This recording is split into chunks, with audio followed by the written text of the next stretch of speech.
All right, guys. So we're here with Daniel Hurlbert. Oh, all right. Hurlbert. Hurlbert. It's not an easy name. All right, guys. We're here with Dan from Normal Guy Supercar, and we just finished the evaluation tour yesterday. It was a ton of fun. 5 days of exotic cars, touring around Colorado in the best places that you can see. And in the last day, I just wanted to get an interview with Dan for the channel and get his thoughts about cars and YouTube in general. So, Dan, tell us a little bit about yourself, where you're from, Sure. life, and things you're doing. So I'm originally from Kalamazoo, Michigan. I lived there for the first part of my life until a little bit after college. And then my wife and I moved to Austin, Texas, and we've been there ever since. And so I originally was in school for mechanical engineering. I had a passion for cars, and I thought I was going to end up working for one of the big three, Ford, GM, Chrysler, or something like that in the Detroit area. But then I got into software and changed careers changed my academic path to become a software nerd. So I was a software developer, and then I became a executive and managed teams and became a CTO and ran multiple startups. And so now I'm a YouTuber and software consultant and trying to figure out a way to make this all work. Yeah. That's a lot of stuff to learn for all the things you have to do for YouTube, and a lot of people don't realize what's all into it. Yeah, it's you have to be a jack of all trades to be able to do YouTube well. Mm-hmm. Especially when you're first starting off, because it's just you. Yeah. You can't afford to pay other people to help you.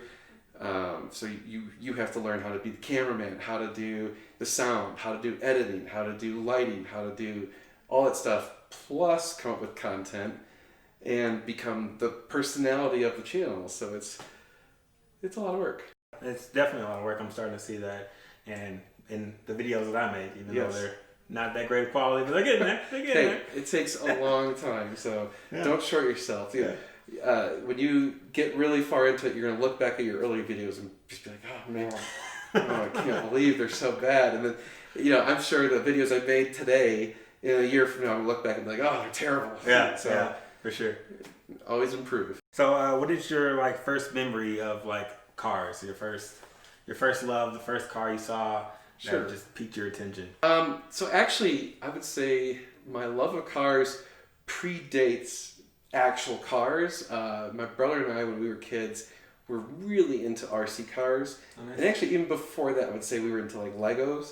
And pretty consistently, our Legos consisted of building cars or airplanes or, that sort of stuff. Yeah. So Legos and cars, then RC cars, and of course we would build the RC cars and break the RC cars and fix them and all that stuff. And then when I turned 16, for some reason, I don't know why, I really got into muscle cars. And so when I was 16, I saved up a bunch of money for me at the time and bought some muscle cars when I was a kid. And then, of course, they were all pieces of crap, so I had to learn how to work on them.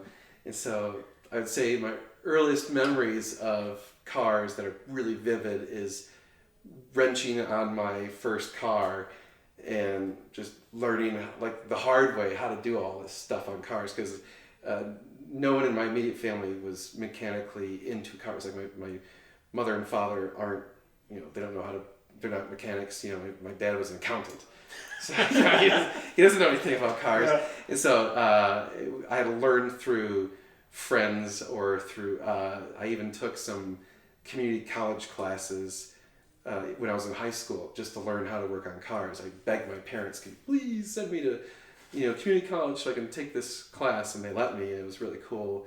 So I learned how to do some basic stuff, and then just through books and reading, and now YouTube videos and friends. A lot of it's friends. You get a good friend who really knows this stuff, and you watch them and you learn, and then you say, okay, let me try that, and then you break something and do it better the next time.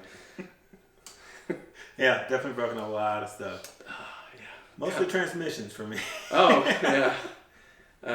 yeah. I had some trans problems with my earlier cars. Yeah. So what was the first car you bought? My first car was a 1971 Chevy Nova. It had a 350 V8 small block with the turbo 350 trans, and it was rusted and horrible. And I bought it for $2,000 in 1996. Oh. So, total piece of crap. Had to pull the transmission on it 3 times. Had all sorts of problems with it. Just, it was a $2,000 muscle car that was not well taken care of. Yeah. It was so rusty, one of my shocks broke through the trunk. And the whole car just kind of sagged down like that. It was just, but I loved that thing, it was my first car, so I just loved it. And I thought it was the greatest thing ever. Yeah, of course. And I learned a lot. It was great because, on one side I didn't have any money, so I didn't have the money to really take care of it well. So then you really had to learn how to be creative when working on the car and maintaining it, because, you're like, okay, I need to get this transmission fixed. Like, I had a hole in the transmission. Like, there was a giant hole in the side of the transmission housing, and I had no money for a new transmission, so I had to pull the transmission and take it to a trans guy, and he welded up the hole, which then later failed. Of course. Of course. The radiator popped a hole. Everything you can think of that went wrong, could go wrong, went wrong in that thing. So it was a good learning experience. Yeah. Yeah, sweet. Do you ever wish you kept it and did the whole restoration deal on it? Not that car. No. There's one muscle car that I owned I wish I hadn't sold, which was my 1970 Chevelle. And that car was a total drag car. Roll cage, just 2 drag seats in the interior, no carpet, no door panels, just stripped out. And, super high compression. You couldn't run normal pump gas. You had to go, I had to go to special gas stations and, get leaded fuel, Yeah. Race fuel and run that stuff. And that thing was really awesome. It was really fun. My wife hated it. So I got that car right around the time I met my wife, and she hated that car because it was miserable. It was, it was a drag car. It was not a street car. Of course, I'm running around on the street because I'm an idiot, and it was just horrible on the street. But it was a fun car. Yeah. I do miss that car. That's probably the one regret of my early years. Yeah, it's obvious we all love cars, and everyone has their different reasons. Whether it's adrenaline or their dad was into cars and introduced them. Kind of what's your love for cars?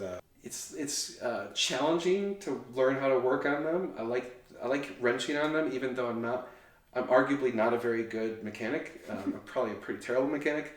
Anyone who's a real legitimate professional mechanic sees the work I'm doing and they're like, no, this is bad, which is fine. But I love to drive them. I love taking it to the track. I think that was a huge part of it. Is I started off drag racing because I was in the muscle cars, so you couldn't turn or brake, so you might as well go straight really fast. And so I did tons of drag racing when I was younger. And then the first time I did a road race, I was like, oh my, this is way better than drag racing. It's just 10 times the adrenaline rush. But it's much harder on the cars, and you have to have a totally different car. And that's kind of about when I shifted away from muscle cars into more track-capable cars. And so that, now I'm much more into the handling. Now when I want a car, I really want good handling. Acceleration's fun, but that's not my top concern. I don't necessarily care if it's the fastest accelerating car. I want to make sure I can really go around a corner really fast and that sort of stuff. So I think I just like all aspects of the car. It just kind of encompasses so many facets of things that I like. I like the engineering, I like the mechanics of it, I like driving them, I like the experience of them, I like the sound and smell of them. It's a totally visceral experience, totally encompassing of everything that I enjoy. Cool. Is that kind of what led you to Ferrari, track-based stuff? Kind of. So the Ferrari was actually kind of accidental. It was never I get a lot of people saying, "Oh, Ferrari's always been my dream car. That was always the thing I wanted," and I never had this goal. A lot of guys tell me, "Oh, I've got a goal of owning a Ferrari." I never had that goal. I never really cared, and I think part of it's because they always just seemed too far removed from what I want out of life. Like, it was just like, they're just so expensive and they're just so far out of reach that why even bother thinking about them? So it was never really on the radar until a few years ago. I wanted to get another car. I was looking to get rid of my Subaru STI, and I really started looking into the new Mustang GT350, and the flat pine crank and all that stuff. And I'm like, this is an amazing car, but it's a $65,000 Mustang. Mm-hmm. And so at that point I'd already owned 3 Mustangs, and so I'm like, that's really hard to swallow. Like, to me, Mustangs are meant to be cheap, awesome horsepower. Like, you go out, you can buy them for reasonable price, and their performance is great. And so when you're at like the $65,000 price point, it's like, well, at least got to see what else is out there.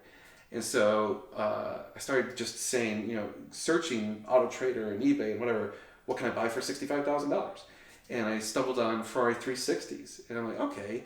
And so I did some research on those. It turns out like they're actually kind of slow. They need a lot of maintenance. They're pretty expensive. They're a little bit dated, and so I wasn't super, into that idea.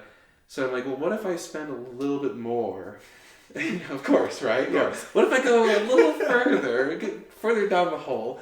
And so I started looking at the new Z06, the C7 Z06, and at that time you could go buy one brand new for under $100,000 with a warranty, and it's just a monster, monster car, amazing cars. And so I'm like, well, if I'm going to spend that much money on a Chevy, what else can I get, right? Same thing. So same thing. So like just kept, stepping it up, and I found that you could buy a Ferrari F430 for, at that time, right around $100,000 pretty easily, even under $100,000 if you really looked for it. And so I said, well, and I researched those, and it turns out those way less maintenance than the 360, no belt service, much more horsepower, just a much more capable car. Yeah. And so I started to fall in love with that idea. And at that point in time, I'd already driven a 458. And the moment I drove a 458, I said, someday I want to own one of these. It was just, to me, it was the most amazing driving experience I've ever had. So I'm like, okay, I got to get a 430. And so I did. Much to my wife's disapproval initially. And so that actually led to even more things with the car world, because I'm like, well, I want to buy a Ferrari, but I don't want to take it to Ferrari. I don't think that's, like, I hate dealerships.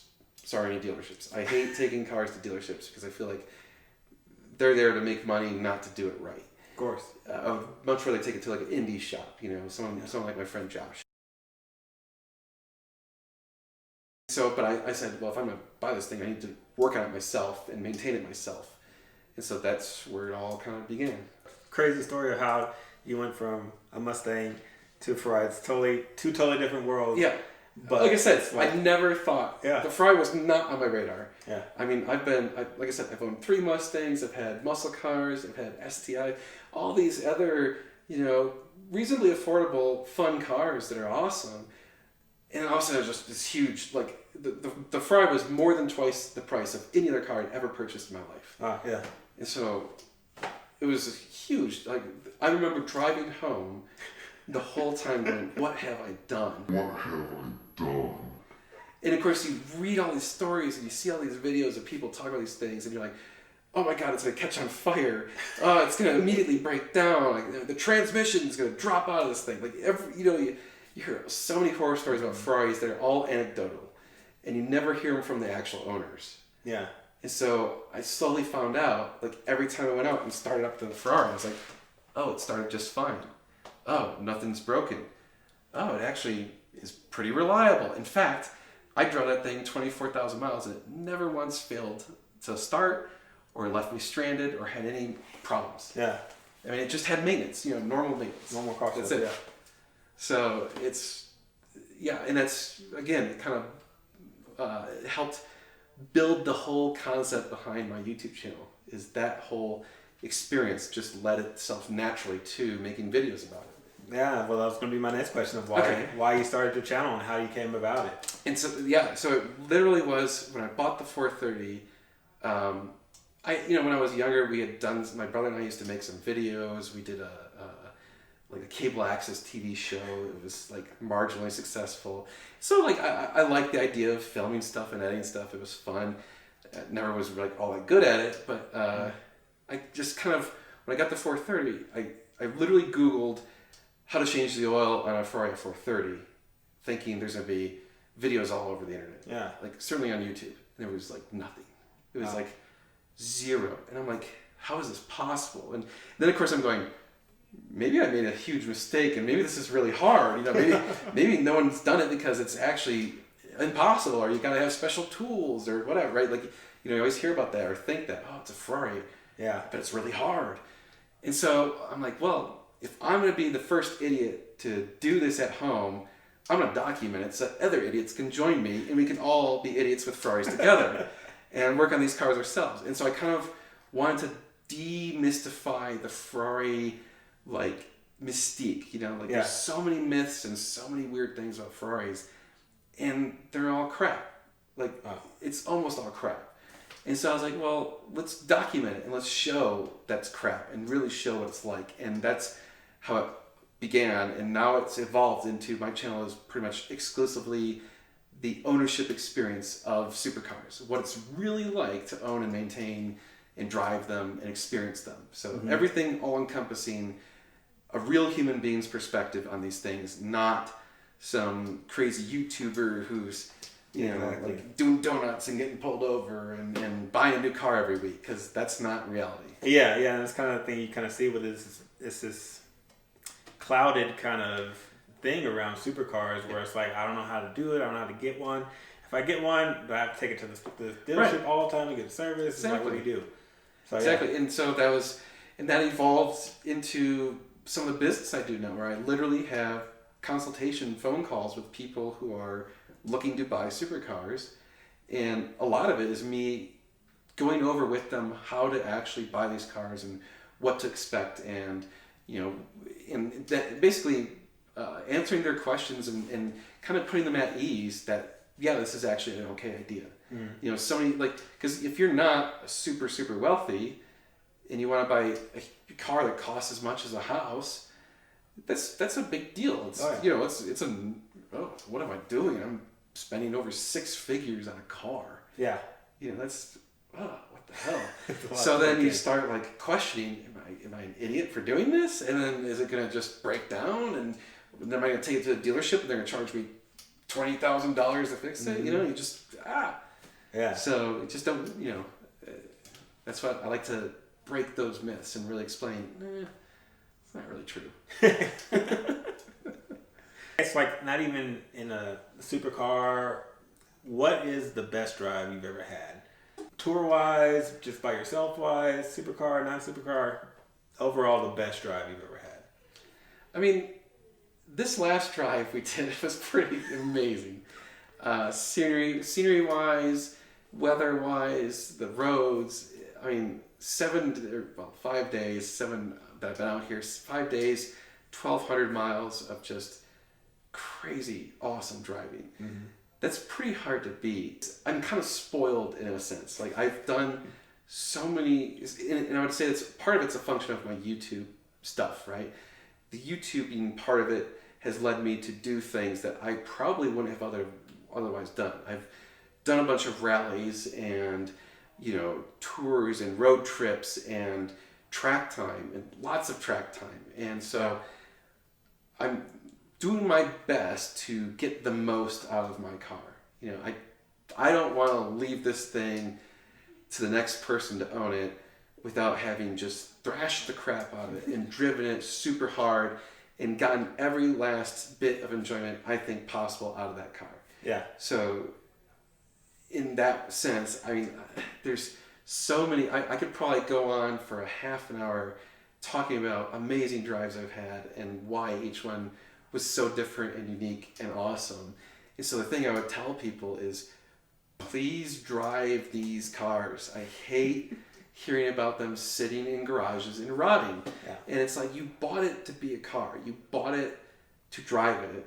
And now you're scared to drive it because you're so scared of devaluing it or putting miles on it, or maybe it's going to get a rock chip, so it's just a car. Yeah. It's a very expensive car, but it's still just a car. So use it as a car. Don't turn it into a garage queen. Don't turn it into a piece of art. Yeah. That's not what it was meant for. So yeah. drive it.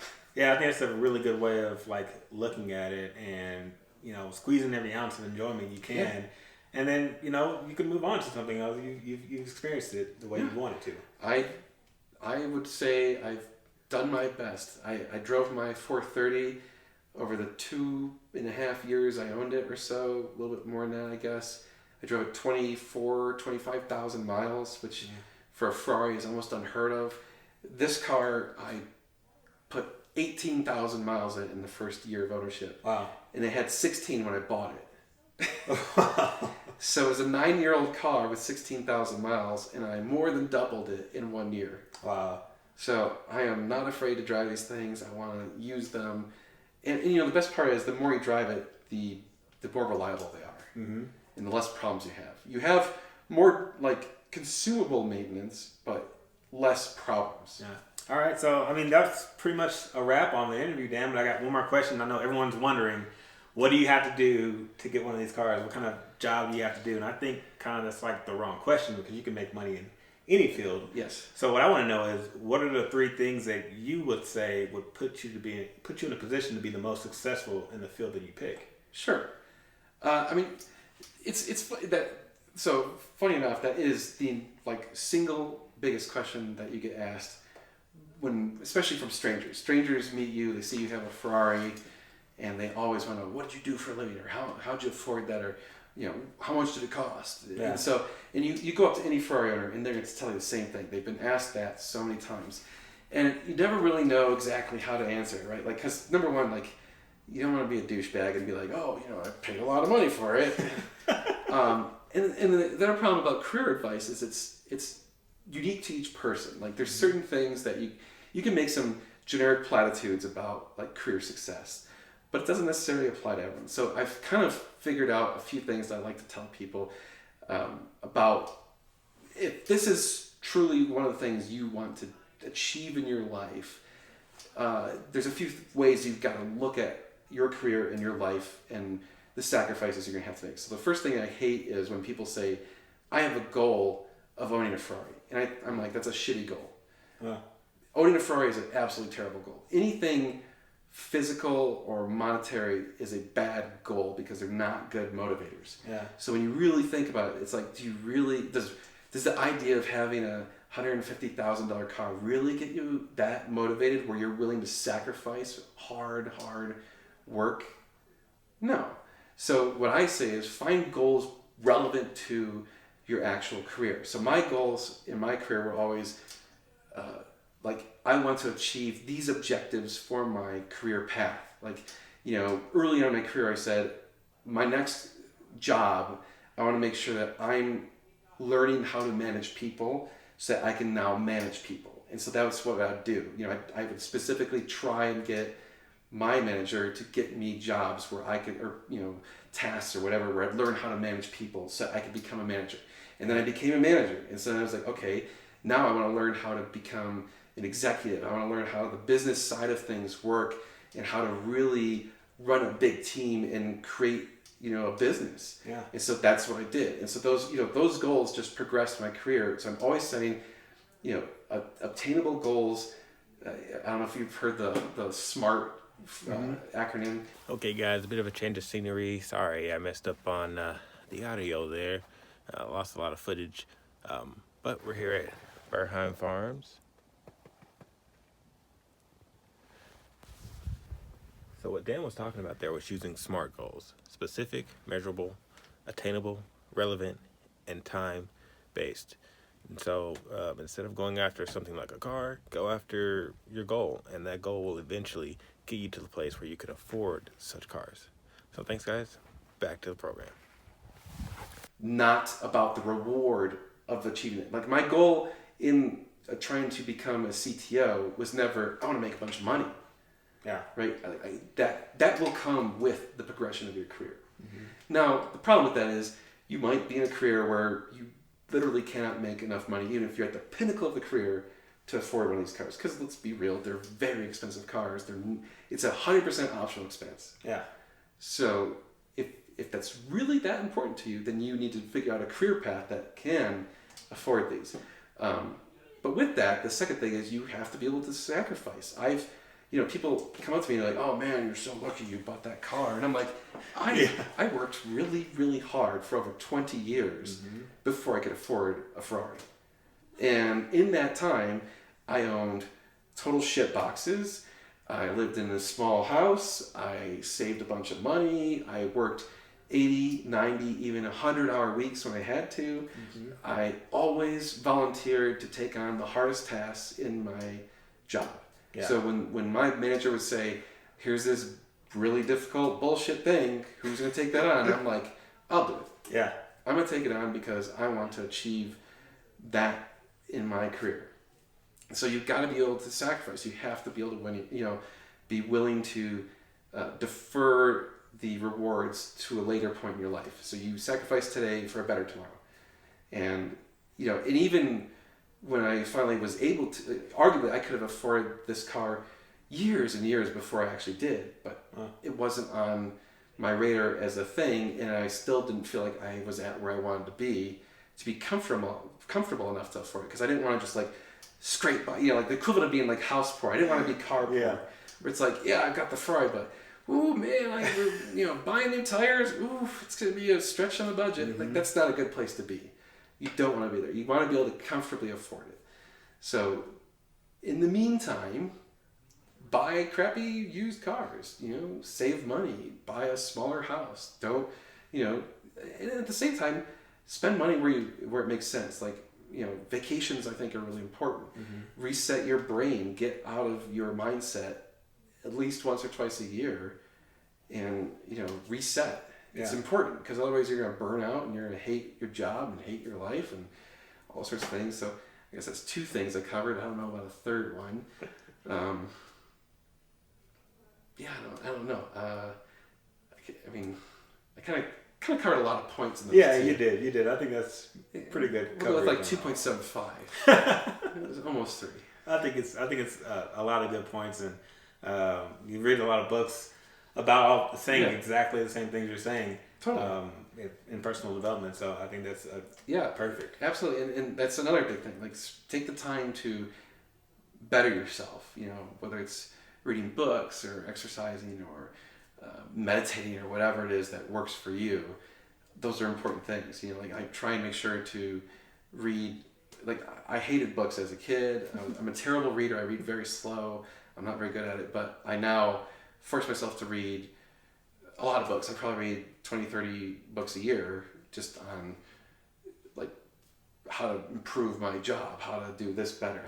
A lot of self-improvement books, historical books, investment books, business books, whatever. So I think that's really important. Yeah. Even though sometimes they're really boring. Sometimes. I've definitely a couple of them. Man, sometimes it's a drag to get there. Yeah.